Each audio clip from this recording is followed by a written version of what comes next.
पूज्य आचार्य भगवान का व्यक्तित्व और उनका कृतित्व आज हम सब लोग अगर शब्दों में बांधने जाएं तो हमारे पास शब्द नहीं है। हमारे पास वो कलम नहीं है जो उनके व्यक्तित्व और कृतित्व को लिख सकें।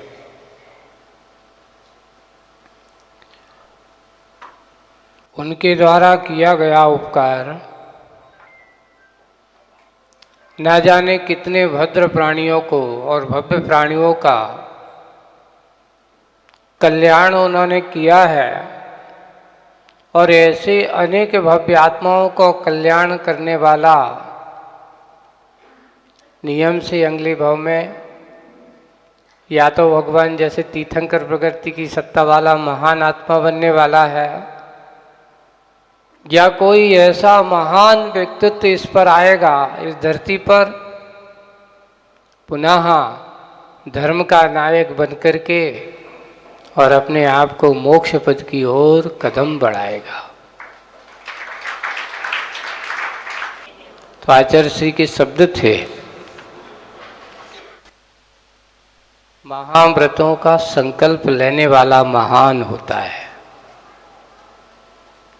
देने वाला एक निमित्त बनता है, लेकिन ये भी है बिना निमित्त के भी महानता का प्रकट नहीं होती। खदान में हीरा होता है पर उसकी खदान में पड़े हुए हीरे की चमक का भान नहीं होता। उस समय जब तक वो खदान में है तो सामान्य पत्थर और हीरे के पत्थर में कोई अंतर क्यों? क्योंकि अनजान व्यक्ति को क्या पता कि यह हीरा है। और अगर कोई एक जानकार व्यक्ति देखता है और वो देखते ही जैसे उस पत्थर की कीमत समझ में आ जाती है, ओहो इतना बहुमूल्य रत्न, इतना कीमती रत्न कहाँ कंकर पत्थरों में पड़ा हुआ है। और वो जोहरी रत्न पारखी उस पत्थर को ला करके उसको अच्छे से तराशना प्रारंभ कर देता है और तराश करके वो एक सामान्य पत्थर इतना विशेष हो जाता है जो मिट्टी के भाव का था वो आज बहुमूल्य हो जाता है, कीमती हो जाता है, किसी के गले का श्रृंगार बन जाता है, किसी के हाथों का श्रृंगार बन जाता है। ये है उस तराशने वाले की कीमत, पारखी की कीमत। गुरु कैसे होते हैं? उस रत्न पारखी की तरह है कि संसार के दलदल में पड़े हुए ना जाने हम जैसे कितने भव्य आत्माएं, जैसे आप भी थे वैसे हम भी कभी थे, जैसे आप अभी हो वैसे हम भी कभी थे, पर जैसे आप अभी हो वैसे अब हम तुम जैसे नहीं है। क्यों महाराज? अंतर क्या है? आप भी खाते पीते हो, हम भी खाते पीते हैं, है ना? आप भी खाते पीते घर के हो तो हम भी खाते पीते घर के थे। अंतर क्या है? बहुत अंतर है आपके खान पान में और हमारे खान पान में, और वर्तमान का तुम्हारा खानदान और हमारा खानदान, दोनों में बहुत अंतर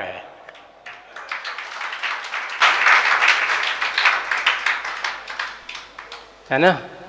तुम्हारी वंशावली चलती है पर हमारी वंशावली नहीं, हमारी गुरु परंपराएं चलती हैं। जिन्हों के जीवन में गुरुतर कार्य हुआ करते हैं, जिन्होंने इस पाप के दलनों का कार्य किया हो,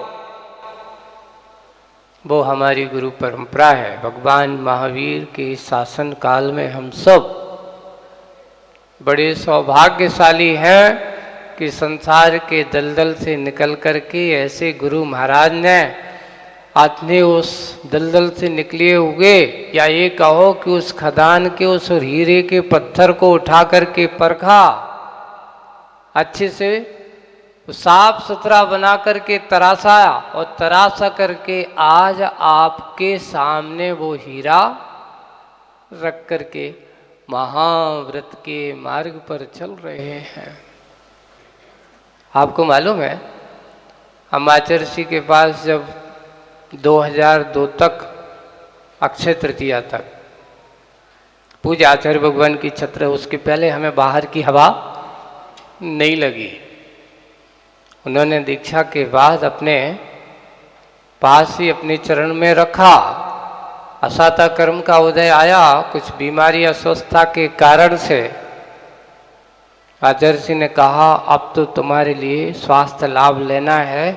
देखो संघ में क्या होता है, बहुत सारे लोग में कभी कभार अच्छे से सेवा परिचर्या बड़े अच्छे से पुचकार के बाहर भेजना है, हम रो रहे हैं, नहीं हम तो आपके पास सब ठीक हो जाएंगे, हम कर रहे हैं, आप चिंता मत करो, हम सब कर लेंगे।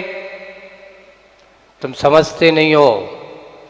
और जब उनको भेजना हो तो फिर तो किसी की मजाल है कि अब तो कुछ नहीं कुछ कह दिया ना, कह दिया ठाकुर की जबान, जाना है या नहीं जाना है, रोने धोने से कोई काम नहीं होगा। कह दिया ना, व्यवस्था बनाते हैं। आचार्य जी को बार बार गिड़गिड़ा रहे हैं कि आचार्य जी हम क्या करेंगे, कुछ आता नहीं, क्या करेंगे, बाहर जाएंगे तो समाज के सामने हम उनके सामने कैसे बैठेंगे, वहाँ तो और प्रवचन करना पड़ेगा, ये करना पड़ेगा, और बीमारी में हम कैसे, वो चिंता मत करो, वो सब ठीक हो जाएगा। और 2002 में नेमावर से आचार्य जी ने अपनी दीक्षा स्थली से ही, उस समय वहाँ हरदा में पास में थे, है ना, पास में ही थे, और पास में ही वहाँ से फिर 1-1.5 महीना करीब वहाँ पास में रहे। फिर चतुर्मास के लिए उन्होंने कहा बैरसिया जाओ, और बैरसिया जब हम गए तो वहाँ भी चतुर्मास, उनके यहाँ भी कभी चतुर्मास हुआ ही नहीं था। अब सोचो, वहाँ कभी महाराज लोग इतने कभी रुके नहीं थे, तो उनका भी पहला और हमारा भी पहला।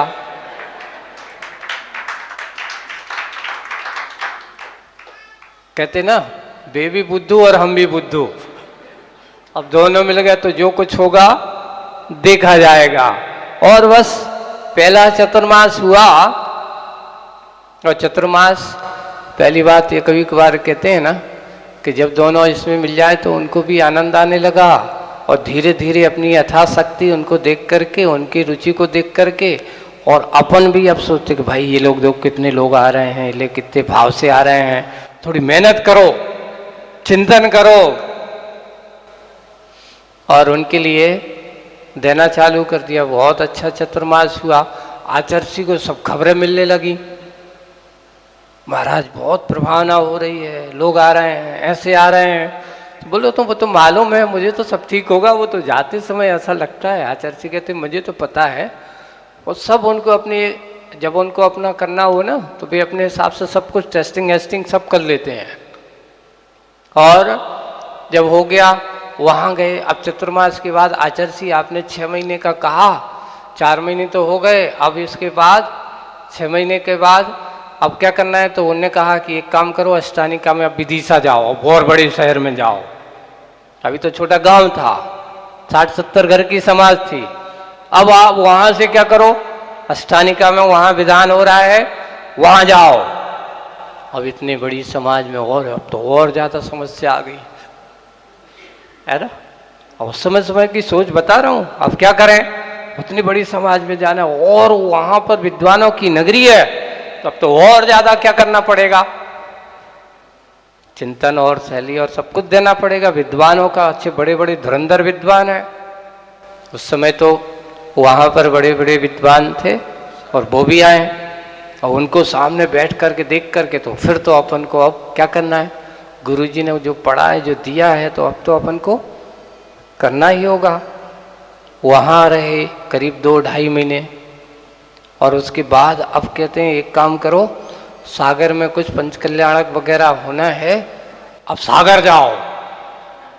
और उसी बड़ी समाज में अब तो और घर के पास को पहुंचा रहे हो। धीरे धीरे हम कह रहे आचार्य जी अब 6 महीने तो हो गए, अब तो ठीक हो गए। डॉक्टर भी जा करके, मैंने कहा अच्छी से रिपोर्ट, जो डॉक्टर था उनकी जाके बताओ, हम कहीं नहीं जा रहा था। आपने 6 महीने का कहा है और 6 महीने हो गए पूरे।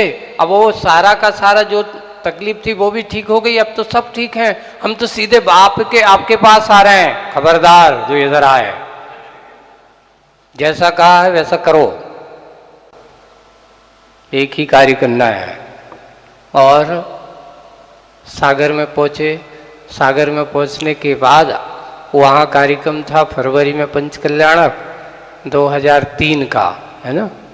और पंच कल्याणक हुआ, वहाँ आचार्य श्री भी सागर आ गए। अब हम की अब अच्छा हुआ, अब अपन को कहीं नहीं जाना है, अब तो हो गया अपना काम, हम भी ठीक हो गए, सब कुछ आचार्य श्री को बता दिया, अब तो अपना निपट गया। एक चतुर्मास था पूरा कर आए, अब तो आचार्य श्री के पास पहुंच गए।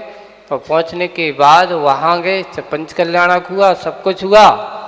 आचार्य श्री ने कहा कहाँ जा रहे हो?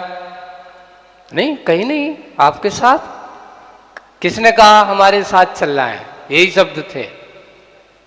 कहा ना अभी और तुम्हारे लिए ठीक होना है, डॉक्टर कह रहे हैं कि कम से कम अभी 2 साल लगेगा। हम लोग पता नहीं कौन से डॉक्टर ने कह दिया आपको, हमसे तो कह गए एकदम ठीक, और आपसे कह रहे हैं कि 2 साल और लगेगा। कहा नहीं, और बस उन्होंने कह दिया कि तुम बंडा जाओ, और बंडा के बाद ऐसा करते हुए फिर बाद में बताता हूँ, साईपुर बंडा वहीं आस पार करते करते वो हुआ। और 2003 का चतुर्मास कहते हैं कि गड़ा कोटा करो। तो मैंने कि मैं गड़ा कोटा में तो नहीं करूँगा क्यों? क्योंकि गड़ा कोटा छोड़कर और जहाँ कह दो वहाँ चले जाऊँगा। आचार्य कहते नहीं वही करना है। ऐसा खबर आई, फिर मैंने बड़े महाराजों से कहा, थोड़ी सी अप्रोच लगाई, वकील होते ना जैसे तो लोगों के, तो भाई और केस सुलझ जाए, थोड़े से महाराजों को ऐसा ऐसा है। फिर मैंने अपनी बात लिख कर गए, अच्छा ऐसा है तो फिर एक काम करो, पास में पथरिया है वहाँ चले जाओ। गुरुजी ने कहा। तो पथरिया में भी उस समय आचार्य श्री के कोई मुनि महाराजों का चतुर्मास, वो पहला चतुर्मास था मुनि महाराज। आरिकाओं का तो हुआ था, ऋजुमती का है उस समय, तो पहला चतुर्मास था। और वहाँ पर भी जो या तो बड़े मंदिर में होता था या फिर यहाँ बीच बीच में अकेले अकेले महाराज होते, महावीर जनालय में होता था। हमने भी सोचा कि इस बार अपन कुछ नए करेंगे, तो वहाँ धर्मशाला है सबके बीचों बीच में, तो वहाँ समाज कहती कि नहीं महाराज यहाँ कभी पथरिया में ऐसा हुआ ही नहीं है। मैंने कहा यहाँ कैसे रहोगे आप अकेले अकेले 2 ही जने धर्मशाला में? मैंने कहा देखे हम अकेले क्यों, तुम सब लोगों के बीच में तो हैं। तो उस समय चतुर्मास में लड़कों की टीम भाई, तो उन लड़कों में एक ये भी लड़का था है ना। और लोगों की टीम बनाएगी, रात्रि में कौन यहाँ सोएगा, 5 लड़के होते थे। तो इन लोगों की जैसे ये आजमनी सेवा समिति एक बनाई वहाँ, और उन लोगों लड़कों ने टीम बनाते हुए, ये सिर्फ इनको काम उस समय यही था कि आए अपने बस सोने और बस रात में अच्छी गप्पे करना है रात में। और जो जितना उस समय तो मोबाइल थे नहीं कि ऐसी कोई मस्ती ऐसी कुछ करें, जैसे आज के समय में तो आज बोलने का समय है ही नहीं है लोगों के पास। क्यों? अगर मोबाइल मिल जाए तो सब कुछ शांत। और चतुर्मास हुआ, चतुर्मास के बाद धीरे धीरे पर्युषण पर्व हुआ, इन्होंने अपनी बात बताई दी, और धीरे धीरे आना जाना जे हमसे जुड़ गए, इनका आना जाना हो गया। हमने इनको सीधा गुरु जी के पास पहुंचा दिया, वहाँ जाओ, क्योंकि ये काम कहाँ पे एक और है। आचार्य जी हम लोगों से कहते हैं देखो कोई काम होता था तो हम लोग कहते सेकेंड हैंड माल हम संभाल लेते हैं, यानी तुम गृहस्थों को काम हम लोग समझ, फ्रेश माल कहाँ पहुंचा देते,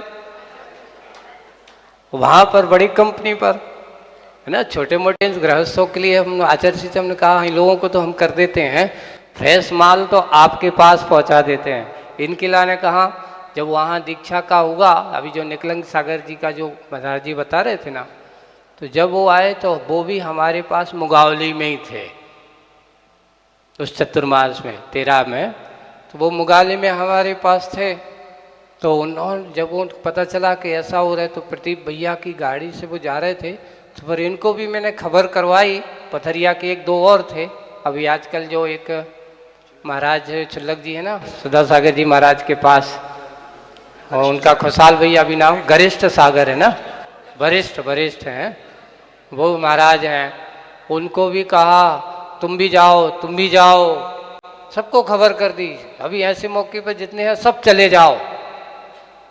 हमारे पास जो ब्रह्मचारी थे, हमारे रविंद्र भैया थे और एक पवन भैया थे, इनको भी हम कि तुम लोग भी जाओ, दीक्षा नहीं है तो देख तो आओ और लग जाए जुगाड़ तो ले लेना। और ये लोग देखने की दृष्टि से गए, वहाँ दर्शक बनते बनते क्या हो गया, स्वयं दूसरों की दीक्षा दिखाने वाले बन गए। और आज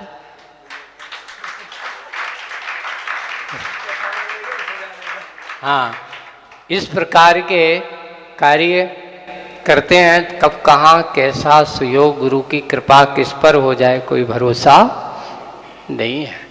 इसलिए हमें अपने इस जीवन काल में, इस दीक्षा काल में गुरु के उपकार को कभी भुलाना, गुरु महाराज के हमें जो संकेत हैं, उन्होंने जो हमें सूत्र दिए हैं, उन सूत्रों पर हमें चलते रहना ये प्रत्येक शिष्य का कर्तव्य होता है।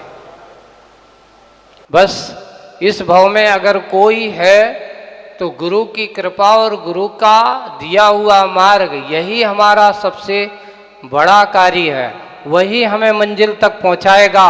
बाकी संसार के कोई भी व्यक्ति तुम्हारे साथ देने वाले सब अपने अपने हैं। संसार में अपन सोचते हैं कि ये मेरा बहुत अच्छा भक्त है ना, ये मेरा बहुत अच्छा सेवक है। ये तो तात्कालिक संयोग संबंध है, होते जाते हैं, भक्ति वगैरह बनते, जहाँ जाओ। एक कहावत है, गंगा नदी बहती है और अनेक प्रकार के भक्त आते चले जाते हैं, भक्त तो वहीं रह जाता, गंगा नदी आगे नहीं। साधु का जीवन उस नदी के प्रवाह की तरह होता है, भक्त तो आना जाना उनका लगा रहता है। इसलिए उसका काम अपना है, हमारा काम अपना है। हम सब अपना कार्य करते हुए, राग देश मोह से बचते हुए अपने आप को उस दीक्षा के रहस्य को पाना है। अपनी दीक्षा हमने क्यों ली? पूज्य आचार्य भगवान हमेशा एक ही सूत्र कहते थे, हमने दीक्षा क्यों ली, इस उद्देश्य को याद रखो। बाहर की चमक धमक को देख करके भटको मत, क्योंकि संसार में राग रंगी वाले जीव बहुत मिलेंगे और हमें हो सकता है उनकी राग रंग में फंस जाएं तो भटकाने वाले भी बहुत मिल जाएंगे। इस लक्ष्य को याद रखो। दीक्षा का उद्देश्य संसार का राग रंग नहीं है, अंतरंग की उपलब्धि को प्राप्त करना होता है। यही हमारी उपलब्धि हो। अपने आप को हम सब मिलकर के आत्म कल्याण का मार्ग प्रशस्त करें। इसी भावना के साथ बोलिए परमोपकारी, हम सबके हितकारी, उद्धारक पूज्य आचार्य गुरुवर श्री विद्यासागर जी महाराज की।